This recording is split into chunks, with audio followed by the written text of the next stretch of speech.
Good morning. Do you think you know the story of the three little pigs? Well, today we're going to find out the true story of the three little pigs as told by Jon Scieszka. I'm not sure I'm pronouncing that correctly. And illustrated by Lane Smith. Here we go. Let's see what happens. Everybody knows the story of the three little pigs, or at least they think they do. But I'll let you in on a little secret. Nobody knows the real story because nobody has ever heard my side. Excuse me. I'm the wolf, Alexander T. Wolf. You can call me Al.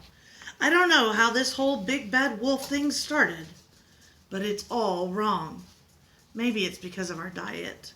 Hey, it's not my fault wolves eat cute little animals like bunnies and sheep and pigs.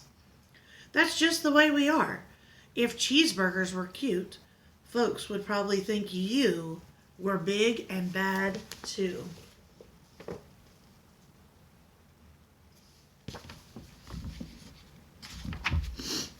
But like I was saying, the whole big bad wolf thing is all wrong. The real story is about a sneeze and a cup of sugar. This is the real story.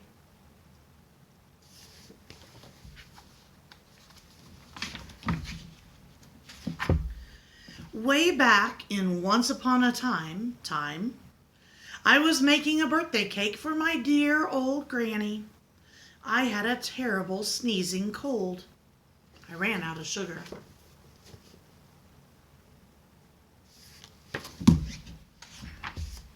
So I walked down the street to ask my neighbor for a cup of sugar.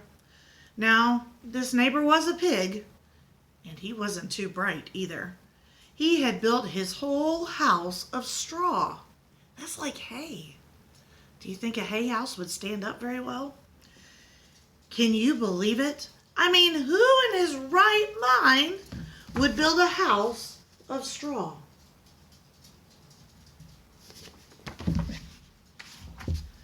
So, of course, the minute I knocked on the door, it fell right in.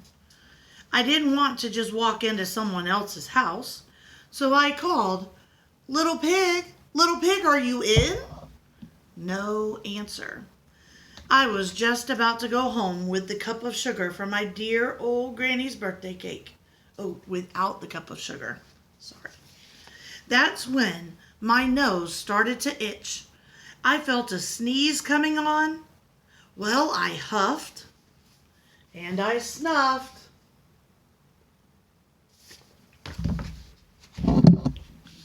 And I sneezed a great sneeze.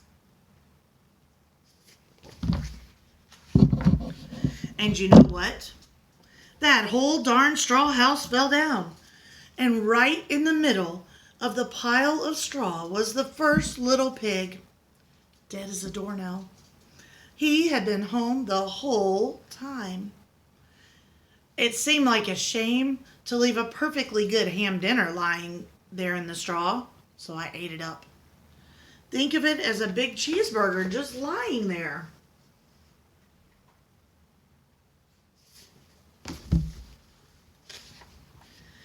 I was feeling a little better, but I still didn't have my cup of sugar. So I went to the next door neighbor's house. This neighbor was the first little pig's brother. He was a little smarter, but not much. He had built his house of sticks. I rang the bell on the stick house. Nobody answered. I called, Mr. Pig, are you in? He yelled back, Go away, wolf, you can't come in. I'm shaving the hairs on my chinny chin chin.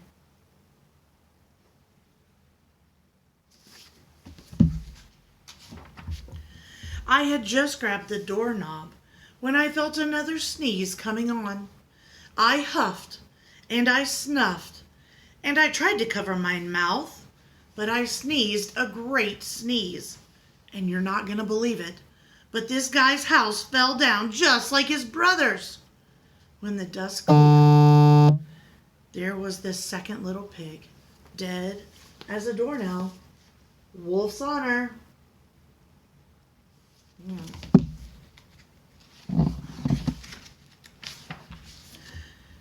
Now, you know food will spoil if you just leave it out in the open. So I did the only thing there was to do. I had dinner again. Think of it as a second helping. I was getting awfully full, but my cold was feeling a little better, and I still didn't have that cup of sugar for my dear old granny's birthday cake. So I went to the next house. This guy was the first and second little pig's brother. He must have been the brains of the family. He had built his house of bricks. I knocked on the brick house. No answer. I called, "Mr. Pig! Mr. Pig, are you in?"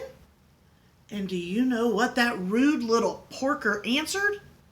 "Get out of here, Wolf! Don't bother me again!"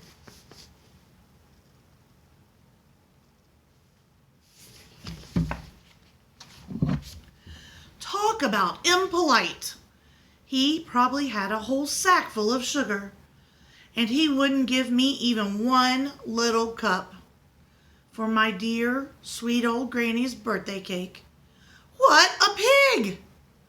I was just about to go home and maybe make a nice birthday card instead of a cake when I felt my cold coming on. I huffed, and I snuffed, and I sneezed once again.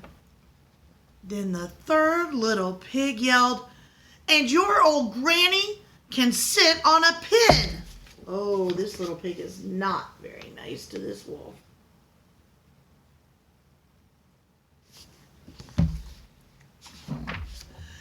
Now, I'm usually a pretty calm fellow, but when somebody talks about my granny like that, I go a little crazy. When the cops drove up, of course I was trying to break down this pig's door, and the whole time I was huffing and puffing and sneezing and making a real scene.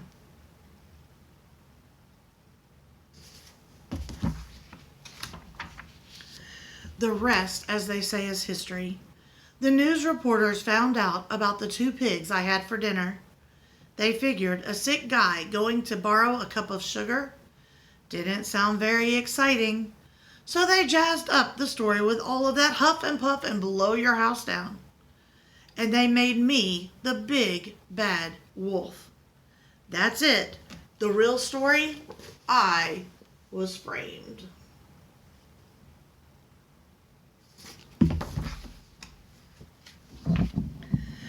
But maybe could you loan me a cup of sugar? I hope you enjoyed today's book. Tomorrow, never know what we'll read. See you tomorrow.